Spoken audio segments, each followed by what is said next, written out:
Dumb Husky and his white cat Shizun. Chapter 61. This venerable one is really great. The two brothers stopped bickering and rose to their feet at the same time. The person in front of them had an extremely distinguished air about him. Xuemeng stared for a moment before he finally reacted, nodding.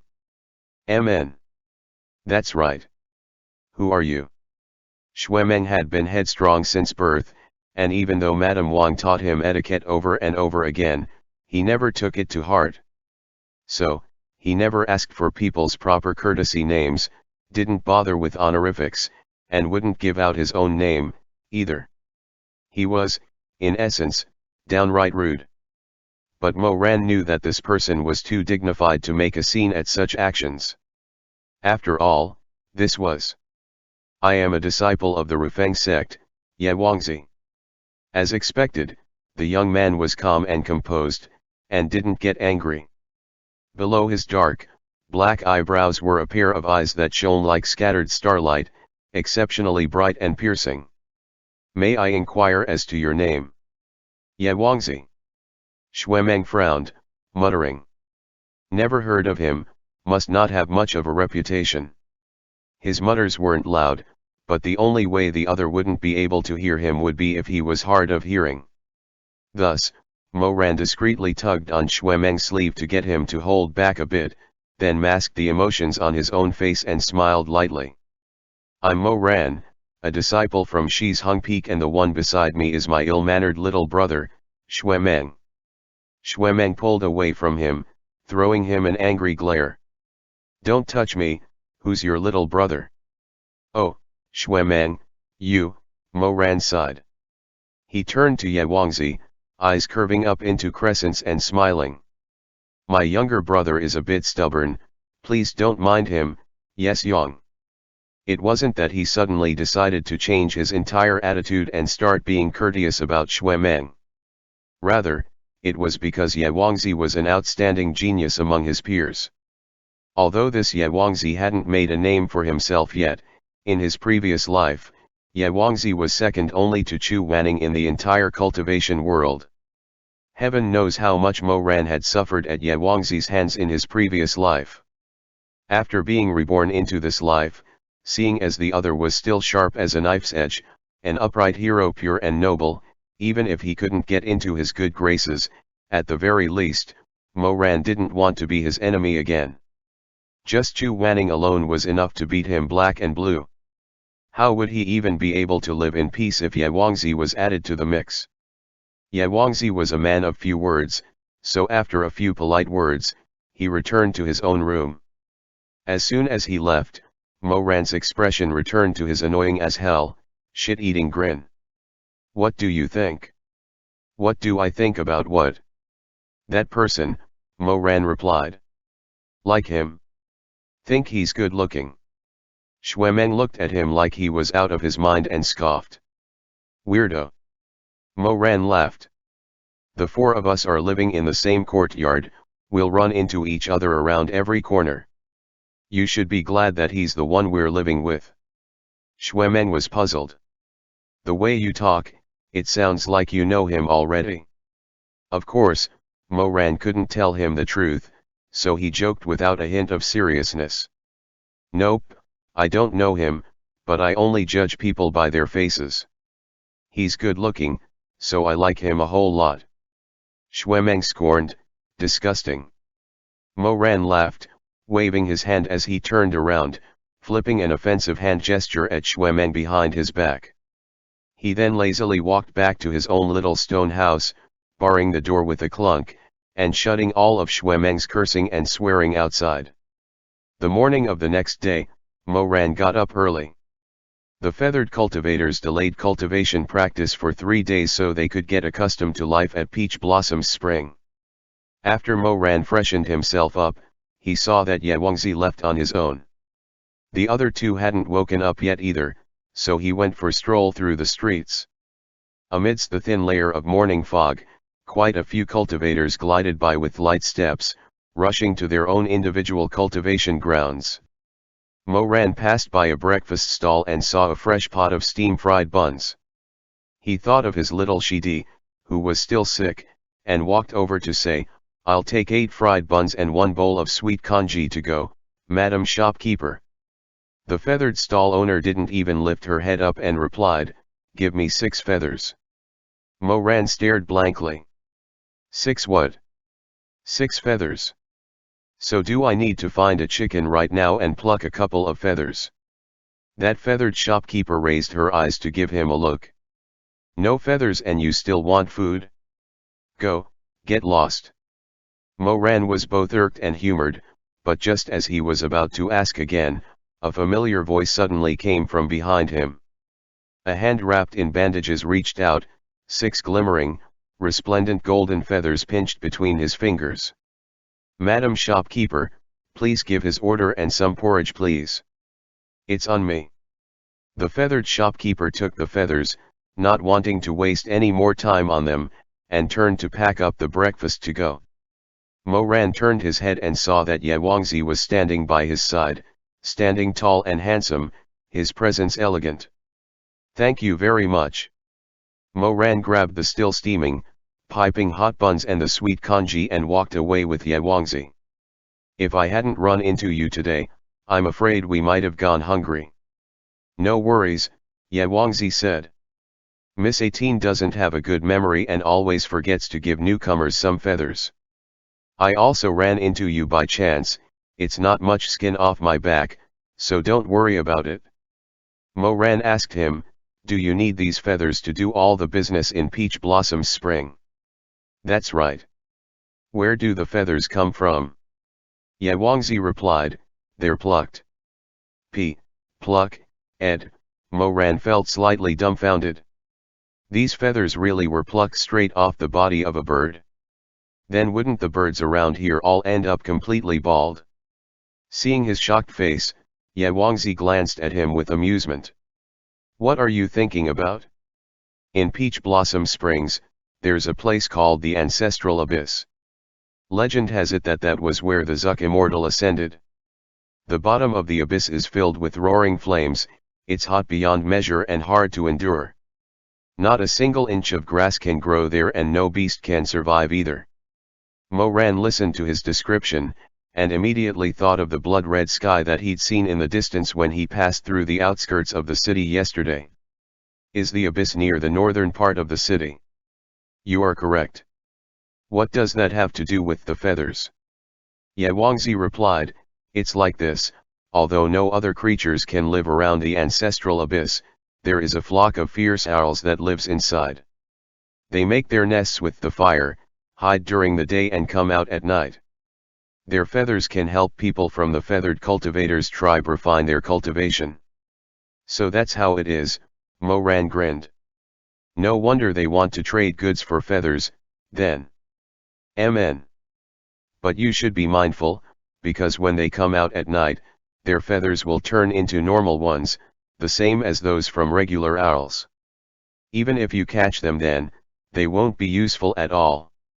Only at daybreak every day, when the sun rises in the east, will the flock of owls return to the Ancestral Abyss in the hundreds and thousands.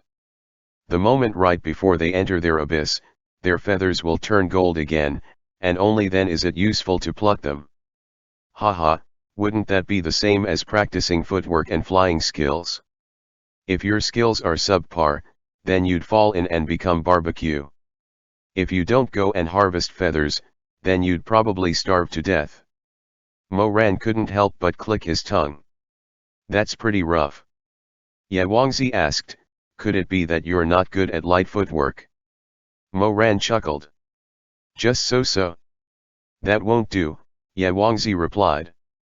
"The owl's movements are swift and violent, no slower than a falcon or hawk. If you don't practice diligently, then you'll go hungry after a couple of days. So that's how it is." When he saw that Moran was still spacing out, Yewangzi sighed and spoke again. "I've acquired quite a few feathers, and I'm not lacking for the time being. If the 3 of you need some, then just ask me for now." Moran waved his hand again, smiling. "How could we do that? Let's just count this as me borrowing these 6 feathers from you." I'm going to go back and eat some food first, and if I can harvest some feathers tomorrow, I'll pay you back. Thanks a lot. Mo Ran bade farewell to Ye Wangzi, carrying the kanji and food back to the courtyard. Xuemeng's room was empty. He'd probably woken up and gotten bored, and went out for a stroll. Mo Ran then went to Chu Wanning's bamboo house. Chu Wanning hadn't woken up yet. Mo Ran set the kanji and steam-fried buns on the table, and went to his bedside. He lowered his head to take a look. All of a sudden, a familiar feeling washed over him. This little Shidi's appearance while sleeping. Why did it seem like a certain someone? But he couldn't think of exactly who his Shidi's appearance resembled. He only had a fuzzy impression of someone else who was just like this, someone who always curled himself up into a ball while laying on his bed, his hands under his cheeks. But who was it, exactly? While he was busy getting lost in his thoughts, Chu Wanning woke up. Whoa! He rolled over. Chu Wanning saw the person beside his bed, and suddenly opened his eyes wide. Mo Ran. How many times have I told you, you should call me Shizun? Mo Ran ruffled his hair a bit, and then took his temperature by feeling his forehead. It seems like your fever's broken. Come on, get up and eat some food. Eat food, the child on the bed repeated blankly, his messy hair just making his face look cuter. Look at how much Shizun cares about you. I got up so early to go buy breakfast. You should eat it while it's still hot. Chu Wanning put on his spotlessly white inner robes and got off the bed, walking towards the dining table. On top of the dining table, there was a single fresh lotus leaf. The steam-fried buns inside had thin skins and crispy bottoms, with jade green pieces of chopped green onion and black sesame scattered over top. On the other side, there was a small bowl of longan and osman thus kanji. It was soft and sticky, but thick and rich at the same time, still piping hot, with clouds of steam rising from it. The usually strong and steadfast Yuhang elder was suddenly unsure of himself. For me? Ah! Do you buy all of this, for me? Mo Ran was stunned for a second. That's right. He watched Chu Wanning, who looked all hesitant and unsure. He thought about it and smiled. Hurry and eat up, otherwise it'll go cold. Although Chu Wanning had been in Shizun Peak for so many years, and everyone respected him, almost no one would eat food with him because of his cold and stiff personality. They were even less likely to bring him a portion of breakfast from the canteen. Sometimes, he'd watch the disciples taking care of each other, and he was unwilling to admit it, but he couldn't help being slightly jealous of them in his heart. And so, faced with this bowl of porridge and a couple of buns, he couldn't bring himself to actually eat them. A long while passed in silence. Mo Ran saw him sitting on the small stool, staring at the food in front of him and not moving his chopsticks, and thought the food might not be to his tastes. What's wrong? Mo Ran asked. Is it too greasy for you? Chu Wanning looked back at him and shook his head. He picked up his spoon, scooping up a spoonful of kanji. He blew on it, and took a careful sip. If he was still the beautiful, cold, and distant Chu Zongxi from before, then he would seem elegant and refined eating kanji in such a manner, as though he was practicing restraint. But in the body of a child, he just looked slightly awkward and pitiful. Mo Ran misinterpreted his hesitation, and said to him, Do you not like longans? You can pick them out and leave them by the side then, it's no big deal. No, the little Shidi's face wasn't too expressive, but when he looked towards Mo Ran again, his crow-black eyes were soft. I like it? Oh. Haha, that's good then, I thought that you didn't like it. Chu Wanning's thick curtain of lashes swept downwards, and he repeated his words quietly, I like it. No one's ever taken care of me like this before.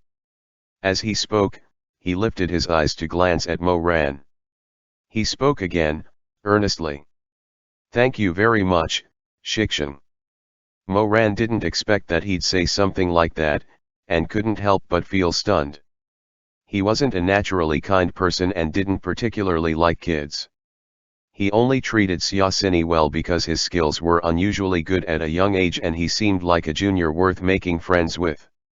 Mo Ran was only thinking about things practically, but seeing how Chu Wanning was treating this matter sincerely, he couldn't help but blush with shame. However, after hearing what his Shidi had said, he thought it was a little strange. Mo Ran waved his hand to tell Chu Wanning that he didn't need to thank him, and asked, "Has nobody ever bought you breakfast before?" Chu Wanning nodded expressionlessly. Do Suanji elders' disciples not know to look after one another or something? Chu Wanning replied, "I don't hang out with them much." "What about before you came to the sect? When you lived at your old house, your mom and dad?" After saying the first half of his sentence, Mo Ran stopped. Seeing how his little Shidi was so quick-witted and pure as snow, what sort of parents would have the heart to leave such a kid on top of a mountain to cultivate and never come back and come visit him ever again? It seemed like he had suffered the same experiences as Shimei and himself. As expected, Chu Wanning spoke calmly, "My parents abandoned me, and I didn't have any other relatives, so there was nobody to look after me." Mo Ran was silent for a long while before letting out a big sigh. He thought, originally I just wanted to be friends with this kid, 1, because his cultivation level was quite high, and 2, because he was steady and mature, unlike the usual rowdy kid. Who would have thought that he came from the same background as me? Looking at the little Shidi in front of him, Mo Ran couldn't help thinking of his own childhood and remembering those years filled with bitterness and hardships. He felt a surge of emotion rush through his chest that filled him with sympathy and a sense of intimacy. Suddenly, he spoke, "There was nobody to take care of you before, but there will be from now on. Since you've already called me your Shikshin, I'll take care of you properly from here on out." It seemed like Chu Wanning didn't expect him to say this, and was a bit surprised. After a while, his features melted slowly into a tiny smile and he spoke, "You'll take care of me. Amen. If you stick with me from now on, I'll teach you meditation and sword techniques." Chu Wanning's grin widened. "You'll teach me meditation and sword techniques?" Mo Ran misinterpreted his expression and scratched his head, saying, "Don't make fun of me, I know that your cultivation level is already pretty good, but you're still young, after all, and you have lots to learn. There's a lot of disciples under Suanji Elder, and he probably won't be able to teach you individually. What's wrong with learning a bit from me? At the very least, I'm still a person with a spiritual weapon." Chu Wanning was silent for a moment, and finally spoke, "I wasn't making fun of you. I think you're great." Chu Wanning would have never been able to say something like this before. However, ever since his body had gotten smaller, it seemed as though his personality had gotten gentler and softer too. It was as if he was hiding under a cloak of darkness and could finally take off his rock-hard mask. As for Mo Ran, although he'd lived through 2 lifetimes, this was the first time someone had praised him like that and told him "You're great." Even though the one who praised him was just a little kid, he was still at a loss at what to do, overwhelmed by the pleasant surprise. Mo Ran could do nothing but sputter for a while. His skin, which had always been as thick as city walls, actually flushed red. He repeated what was said to him, stuttering, I am great, you really think I'm great?" Suddenly, Mo Ran vaguely recalled that, when he was young, he had wanted to be a good person. But that small, gentle wish of his from back then, much like all of his other little wishes: "When I grow up, I want to ask Li Zizi from the makeup store to marry me, when I have money, I want to eat pancake fritters every day, if I could have just 2 pieces of barbecued meat for every meal, I wouldn't trade it even for immortality." All of it, in the end, became nothing more than memories blown away by the wind and scattered in the snow. Note: Zizi, regional dialect for Jija. End chapter. Dumb Husky and his white cat Shizun. Chapter 62. This venerable one arrives at ancient linen. Their training began without delay. Moran liked feather gathering the most after all. It's not like he actually expected to learn much from these losers that he had already trounced thoroughly in the last life. Having the funds to indulge with was what he's after. Every day before the break of dawn, they would go to the Ancestral Abyss to loot golden feathers. Next up was meditation in the Zurong cave to refine cultivation by training their inner spiritual energy against the burning yang energy of the cave. And 4 hours after that was demon suppression practice with the feathered tribe. Another 4 hours of that, and then they would go to Azura Arena to engage in practice matches against one another. And finally, in the evening, before the night fell, Miss 18 would lecture on the Demon Compendium and Art of Exorcism at the stargazing cliffs of the Peach Blossoms Spring. Of course Moran's favorite time of day was the nightly lecture at the stargazing cliffs, because that was the only lesson attended by cultivators in all 3 specialized divisions. He knew that Shimei wasn't great at footwork, and worried if he had enough to eat, so he made sure to give Shimei half of his harvested feathers every day. But outside of that, he hardly even had any chance to interact with Shimei. Instead, he spent every day with Chu Wanning. The two gradually becoming inseparable. During this span of time, they could often be seen together, day in and day out, cloudy and sunny, with Chu Wanning sitting on the railing of a bridge playing a tune on a leaf and Moran sitting next to him, cheek propped up in one hand. Or, sometimes, Chu Wanning would be feeding fish by the river and Moran would stand to the side holding an umbrella, watching the koi fish leap, golden scales glimmering against waters which is as clear as jade. When it rained at the Peach Blossoms Spring, Moran would hold Chu Wanning's hand while they walked along a limestone footpath, its stones cracked from age, an oil paper umbrella held evenly above the two of them.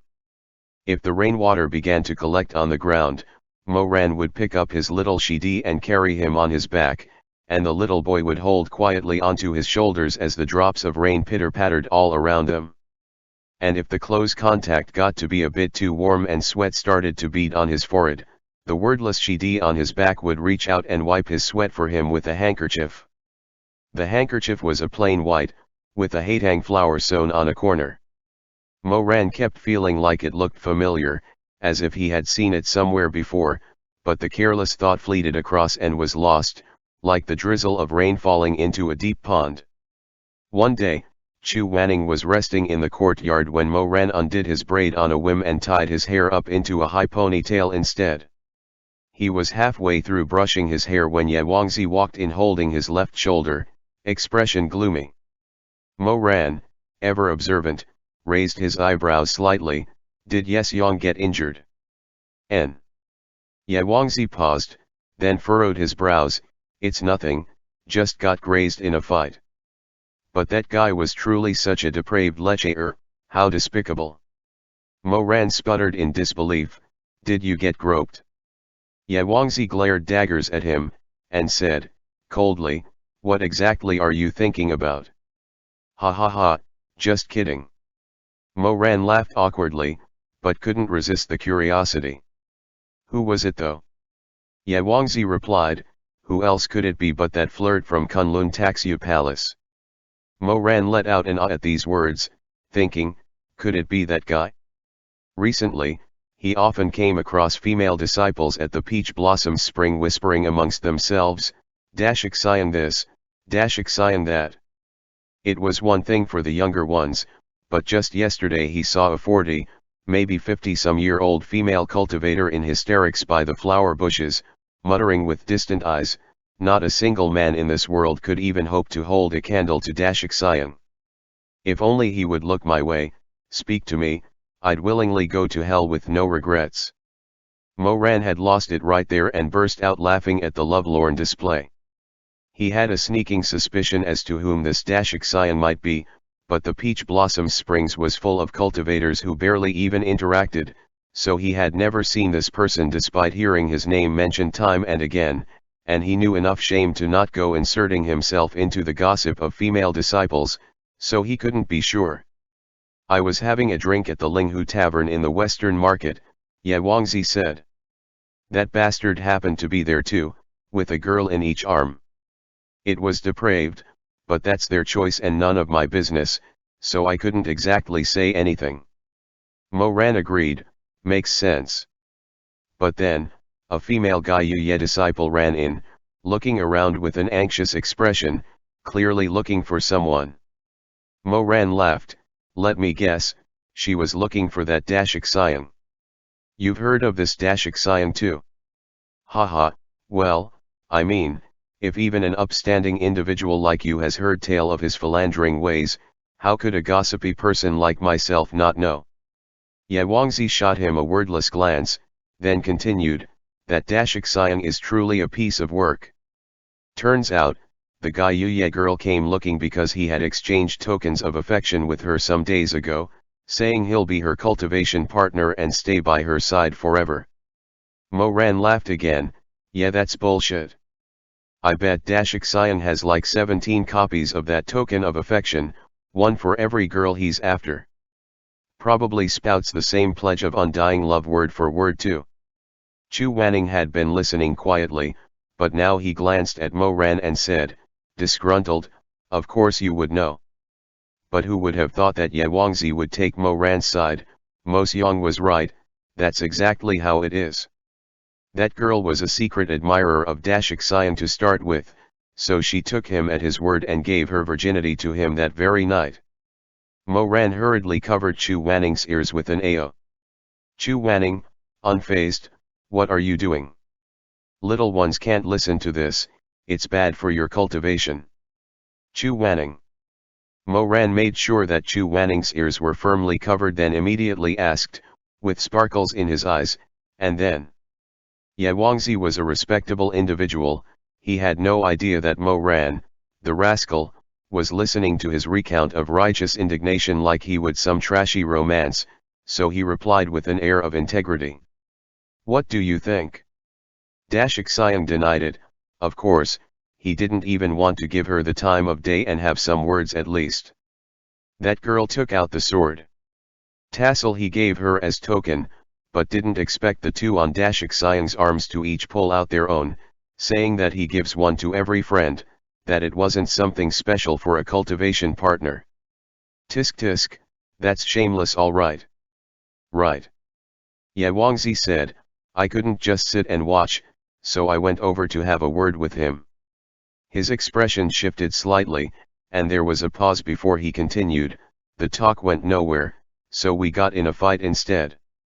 Moran gave a smile, I see. But he was actually thinking, that's probably not the whole story. If this Dashik Sayang was indeed the person that he thought he was, then based on his personality, he definitely wouldn't get in a fight with someone over something like this. Ye Wangzi had probably omitted something out of embarrassment. But since Ye Wangzi didn't want to say it, Moran didn't press the issue, changing the topic instead. That Dashik Sayang must be pretty good in a fight then, I can't imagine just any random person being able to land a hit on Ye Xiang. Which was evidently the wrong thing to say, as it only seemed to make Ye Wangzi even madder, anger flickering like a wildfire in those dark eyes. Pretty good. You're right. Ye Wangzi said with indignation, he himself can't get any more mediocre, the women did all the fighting for him, what a good for nothing. Ah! Ha ha ha ha ha. At these words, Moran took a closer look at Ye Wangzi to find that, aside from the sword wound on his shoulder, there were a couple of bloody scratches on his cheek that were clearly from a woman's nails, and almost fell over laughing, Dashik Sayang sure does live up to his reputation, ha ha ha ha. Chu Wanning said nothing. He seemed to have been pondering something ever since Ye Wangzi said the talk went nowhere, so we got in a fight instead. He waited until Ye Wangzi left to go bandage his wounds in his room before saying, Moran. Moran bopped his head, call me Shikshan. Chu Wanning continued, this Dashik Sayang, is it Mei Hanks you? Moran said with a grin, that's what I think. Chu Wanning fell silent again, deep in thought. Then, as if suddenly coming to a realization, his eyes opened wide, could it be that Ye Wangzi got SHH? Quiet. Moran raised a finger to his lips in a hushing gesture, then crouched down to Chu Wanning's height, smiling, "Aren't you a little too young to be thinking about that stuff? I've long heard that this Mei Hangxiu person is very unreliable, that he's done all sorts of preposterous things, but to think that he'd dare to have a go at even a disciple of Rufeng sect." Mo Ran laughed, "Ha ha ha, unreliable is one way to put it. But anyway, let's stay out of other people's business. Here, let Shikshan finish putting your hair up. I saw a pretty hair clasp while I was out at West Street earlier, and it wasn't too pricey either, so I grabbed it. Let's have you try it on." Just like how Mo Ran didn't like Chu Wanning's tastes, Chu Wanning was also less than impressed with Mo Ran's tastes. Chu Wanning stared silently at that overly vibrant and honestly gaudy hair clasp decorated with golden orchids and butterflies. "Are you sure that's for me?" "Yup. Little kids should wear lively colors like gold and red." Chu Wanning. He really didn't want it, but thinking about it again, this seems to be the first time that Mo Ran's ever gifted him something, so he closed his mouth and said nothing, face full of gloom as Mo Ran fastened the clasp to his ponytail. The golden orchids and butterflies glimmered garishly against his long, inky hair. Chu Wanning lowered his lashes. He suddenly felt that this wasn't bad. This kind of color, this kind of Mo Ran, this kind of him. If he was in his normal form, none of this would have happened. It was as if the butterflies had come from a dream. The clouds overhead shifted and colored as sun and moon chased one another across the sky. Half a year of training at the Peach Blossom Springs flew by in the blink of an eye. Miss 18 had said that they would be tested at the half-year mark to gauge their progress. "This will be your first test since coming here," 18 announced gracefully to the assembly. "The content of the test will differ depending on your division, with 3 different disaster scenarios. Those of you in the Defense Division will enter the domain of Blood River, those in the Healing Division will enter the domain of Great Sorrows, and those in the Attack Division will enter the domain of Fiends. Each of the 3 scenarios is an illusory realm that has been reconstructed using memories of the Ghost Realm invasion from hundreds of years ago. You will not be in any danger while inside, and you will be returned here once you have resolved the crisis therein. Up to 2 people can enter the illusory realm at a time. In other words, you can challenge it alone or invite one other person to go together. As for the order of testing, that will be announced by the envoys." The assembly was dismissed, and the tests began. Mo Ran didn't know how things were going over at the Defense and Healing Divisions, but for the Attack Division at least, half a dozen people have already gone through it, and all did pretty well, so it seemed the test probably wasn't too hard. 10 days later, it was Mo Ran's turn. 18 was the one in charge of the Attack Division. She smiled and asked, "Will young Master Mo be going with a partner?" Mo Ran thought about it. "If I choose someone to go along with me, would they then be exempted from having to go through the test again?" "Of course. Then I'll bring my Shidi." Mo Ran pointed at Chu Wanning. "He's still young, I'll worry if he goes at it alone." The moon hung bright overhead as they followed 18 to a pitch-black cave, its entrance covered with a thin layer of reddish-gold mist. 18 said, "Please listen well. The scene within the domain of fiends is that of the calamity from 200 years ago, the first Heavenly Rift. At that time, because the barrier wasn't able to be repaired in time, hordes of vengeful ghosts and malicious spirits escaped into the human realm and slaughtered countless living beings. This illusory realm is an emulation based on the memories of a survivor from Linen back then. Stepping into this cave will bring you to the battle-torn Linen city of 200 years ago. Slay the Ghost King leading the army and the illusion will dissipate on its own." Mo Ran glanced at Chu Wanning, then turned to smile at 18, "Big sister, I'm sturdy so it's whatever, but my Shidi is only 6, and swords don't have eyes. What if he gets injured?" "There is no need to worry, the weapons inside the illusion will not actually hurt you," 18 explained. "Any injuries you sustain will only be marked with a spiritual signifier.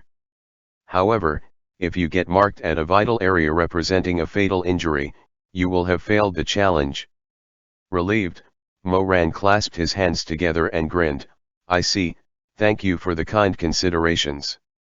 And so, Mo-Ran and Chu Wanning headed into the test without worry. The cave was pitch black, stepping inside felt like missing a step, like their bodies were abruptly suspended in mid-air, followed immediately by blurry images flashing before their eyes, countless contorted faces flowing together into a river passing below them. When their feet landed back on solid ground, they found themselves transported to ancient Linen, on a road at the outskirts. It was noon, the sun blazed from above, and a putrid smell filled the air. The site of the ancient Linen city of 200 years ago, plagued nightly by hordes of ghosts, accompanied by the heavy stench of rotting flesh, unfolded slowly before Mo-Ran and Chu Wanning's eyes like a weathered scroll scorched by the flames of war. End chapter. Dumb Husky and his white cat Shizun. Chapter 63. This venerable one sees. Whom? Linen City back then was deep in the midst of war, congealing blood covered the ground as far as the eye could see, and all around were crumbled walls and ruined houses. Suffocated by the heavy miasma of malicious ghosts, the trees and flora had all withered away. Mo-Ran hadn't even collected himself yet when he heard some strange sounds and looked up. Not far away, fresh entrails were hanging off the branch of an old pagoda tree, and a dozen crows had set upon it in a feast, blood and flesh dripping non-stop. And underneath the tree was the corpse of a middle-aged man, blood and organs spilling out from his stomach where it had been torn open by claws. No one would ever know if he had died with his eyes open or closed, because his eyeballs had already been pecked away. Mo-Ran was no stranger to such scenes. In his past life, he had once crossed the breadth of the human world to put all 72 cities of the Rufeng sect to the sword. Back then, blood flowed like rivers and corpses covered the fields, making for a sight much like this one. But for some reason he couldn't understand, even though he had reveled in the blood spilt in that life, with every fiber of his being roaring willfully, to suddenly see a similar scene of devastation before him now, he felt instead abiding sympathy. Had he been faking tameness for so long that his true nature had actually gotten unwittingly changed? He was just pondering the point when he heard the sound of hooves from up ahead, accompanied by a cloud of dust. Anyone galloping around in such war-torn times was probably bad news. Mo-Ran immediately pulled Chu Wanning behind himself, but there was nowhere to hide on this barren old road. A group of riders quickly emerged from the dust cloud, some dozen in all, but when they got closer to see, it was apparent that their horses were the opposite of sturdy. Few were so starved that their ribs were sticking out. They were dressed in the same style of white attire with patterns in bright red, wore helmets embellished with feathers in like colors, and each donned a circlet of entwined dragons. The clothes were dirty yet neatly worn, and the people were thin but spirited. Even more unusual was the fact that each of them had a bow and a full quiver of arrows on their backs. In times of war, the two most valuable things were food and weapons. These were clearly not ordinary people. Mo-Ran was still trying to decide if the new arrivals were good or evil, friend or enemy, when one among them, a youth of only 14 or 15, cried out in horror, "Dad! Dad!" The youth stumbled off his horse and fell in the mudded ground below, but immediately crawled up and staggered toward the tree to throw himself on the mangled body of the middle-aged man, crying miserably, "Dad! Dad!" The others wore expressions of pity, but they had all clearly seen too much death already. So much that they had become numb to it. And so the youth held the corpse and cried in agony, but no one else so much as got off their horse to offer any comfort. One of them noticed Mo-Ran and Chu Wanning standing not far away, and was startled for a moment before asking in a thick Linen accent, "You guys aren't from around here, are you?" Mo-Ran answered, "Yeah, we're from the Shu area." "So far?" The one who asked was shocked. The way the world is these days, ghosts are everywhere as soon as night falls. How did the two of you survive this far? "I can fight a little." Mo-Ran knew it was best to reveal as little as possible, and since these people don't seem to be malicious, He pulled Chu Wanning out to change the subject. "This is my little brother, we were passing by and stopped to rest for a while." Some of the riders, upon seeing Chu Wanning, seemed a bit taken aback. A couple of them turned to whisper amongst themselves. Mo Ran was alarmed. "Is something wrong?" "It's nothing." The young man at the head of the group said, "But on to serious matters, you should go into the city if you want to rest. There may not be any monsters around right now, but ghosts will be crawling the streets once night falls."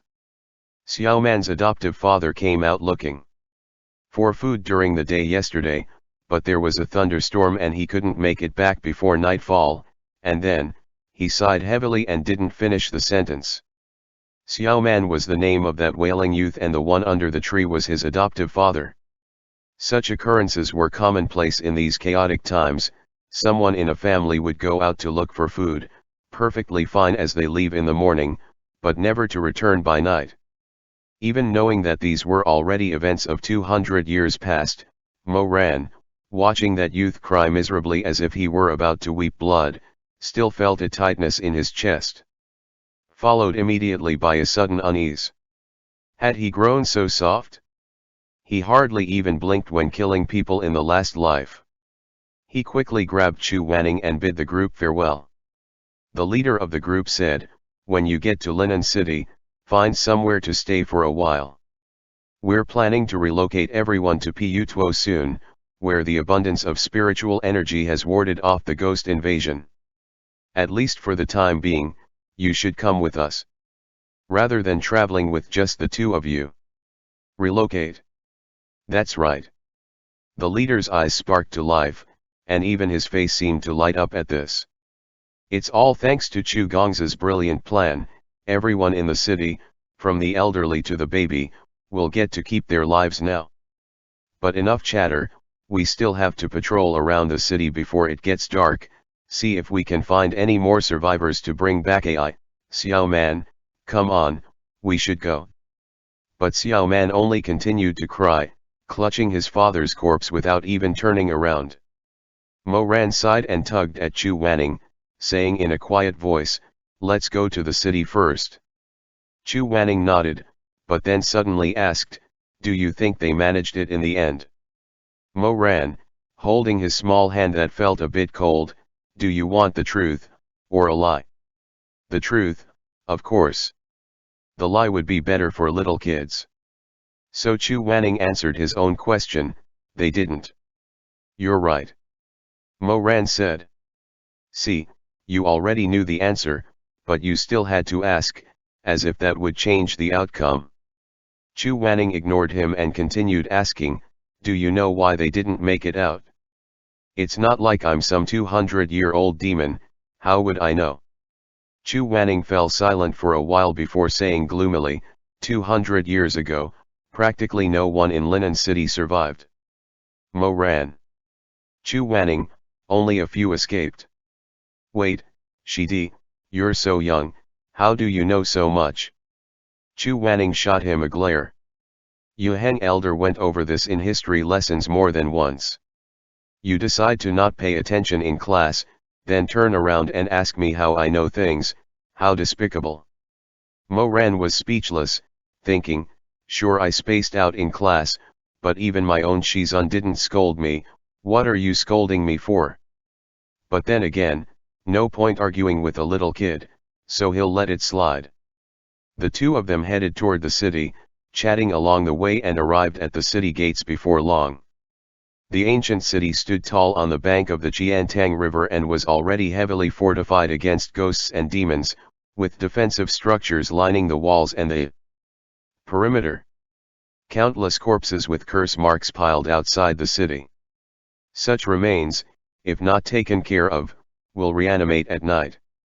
There were cultivators outside spreading incense ash on the corpses while the sun was still high in the sky and the yang energy was strong. And for the ones afflicted with especially strong curses, they performed exorcism using talismans drawn with cinnabar dipped in wine. A pair of guards stood before spiked defensive frames by the city gates, dressed just like the riders they met earlier, with white attire trimmed in red, twin dragon circlets, bows on their arms and a full quiver of arrows on their backs. Halt, identify yourselves. Mo Ran repeated his story from earlier. The guards weren't there to refuse anyone entry, but only to register new arrivals, and so they were let through after putting their names down. Before leaving, Mo Ran remembered that the riders earlier had mentioned a Chu Gongzi. Since the relocation was this Chu Gongzi's idea, he must be crucial to breaking the illusion. Sorry to bother, sir, but might I ask about someone? Mo Ran said. The guard looked at him. Aren't you from Shu? You know someone here? Mo Ran smiled. No, but we met some sentry sirs earlier who mentioned a Gongzi by the name of Chu who's going to take everyone in the city to Putuo in 2 days, so I was wondering who this Chu Gongzi was. I know some spells, and wanted to see if I could help in some way. The guard looked him up and down, and probably decided that he must have some skill to be able to bring a little kid all the way here without any mishap, so he said, Chu Gongzi is the eldest son of the Lord Governor. The Lord Governor was killed a month ago when the Ghost King descended, and the Gongzi has led us since. The Governor's son. Mo Ran and Chu Wanning exchanged a glance. Then Mo Ran turned to ask, that's strange, how does the Governor's son know spells? What's so strange about that? The guard glared at Mo Ran. Since when was there a rule that you have to be in a big sect to cultivate, that the common people can't do it? Sure, there were independent cultivators, but they never amounted to anything. Mo Ran thought to himself, could it be that this amateur Chu Gongzi and his half-baked idea was what got everyone at Linan killed? But as they followed the guard's directions toward the governor's residence, Mo Ran immediately realized how wrong he was. This esteemed personage who just so happened to share a name with his Shizun was clearly no amateur. Because he saw a Shangqing barrier. Shangqing barrier was a powerful variety of barrier formed with purified energy, capable of warding off all evils. As long as this barrier stood, even thousand-year malicious spirits can't hope to enter, much less the average ghost. But this barrier required the caster to remain within its range in order to ground the spell and protected a relatively small area. Even a mighty Zongshi like Chu Wanning could only cover about half of Shizhong Peak with a Shangqing barrier. But right here and now, this Chu Gongzi of 200 years ago had erected a Shangqing barrier covering a radius of 10.5 kilometers around the governor's residence. Although a far cry from Chu Wanning's capabilities, it was certainly no ordinary achievement. The two of them headed toward the gates of the residence. Mo Ran was going to try his luck and have someone notify the Governor Gongzi that a cultivator was offering help, see if he would be willing to show them the courtesy of a personal meeting. But when they turned the corner, they were met with the unexpected sight of 3 long lines of people queued up in front of the gates.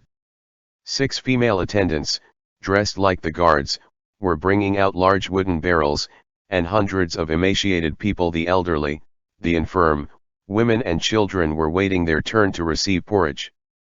Those who had gotten their porridge went to a hatang tree by the residence. A man dressed in white, with his long inky hair loosely tied back, stood under the tree, passing out protection talismans and patiently repeating instructions. His back was facing Mo Ran, so he couldn't see what he looked like. But he heard the people who had received the talismans muttering, "Many thanks for Chu Gongzi's kindness, many thanks for Chu Gongzi's kindness," as they dispersed. So this was the Governor Gongzi? Mo Ran, curious, dragged his little Shidi around to get a look at his face. Just one look, and Mo Ran's eyes were boggling out of their sockets, as if struck by lightning. Isn't this Chu Wanning? Not just Mo Ran, even Chu Wanning himself was dumbfounded, straining to see from their place at the end of the line. This Governor Chu Gongzi had a lean face, with sword brows and phoenix eyes, but a gentle curve to the line of his nose, and he even wore all white, just like himself. Chu Wanning. Mo Ran. After a long while of being frozen stiff, Mo Ran said shakily, "Shidi mn. Don't you feel like this Chu Gongzi looks just like a certain somebody?" Chu Wanning, drilly, "Just like Elder Yu Heng." Mo Ran smacked his leg. Right? What's with that? Who is this? What's his relationship to Shizun? Why are you asking me? How would I know? I thought you paid attention in class. Mo Ran was frantic. This is obviously not included in any of the lesson. Chu Wanning was irked. Then they fell silent again, scooting forward slowly with the line, both of them staring unblinkingly at the Gongzi. Upon closer inspection, Chu Gongzi didn't look exactly like Chu Wanning. This Gongzi's features were more mild and scholarly, his eyes weren't quite as long and narrow, his pupils were softer and his gaze was much gentler than Chu Wanning's. Mo Ran stared and stared, then suddenly let out an eh, and turned to look down at his little Shidi. Let me look at you. What do you want? Chu Wanning, ruffled, turned his face away. But Mo Ran only grew more persistent at that, reaching out to grab his face and forcefully turn him back around. He stared for a while before finally coming to a realization and muttering, "Ayya." Chu Wanning forced himself to remain calm. What is it? Mo Ran narrowed his eyes. No wonder those people outside the city were muttering amongst themselves when they saw you. I just noticed, but you look kinda like Shizun too. Chu Wanning hurriedly wrenched himself out of Mo Ran's grip, the tips of his ears turning red. Nonsense. But how come those guards noticed immediately, but it didn't even occur to me for so long? Chu Wanning. In the midst of puzzlement, the voice of a young child called out, "Papa." End chapter.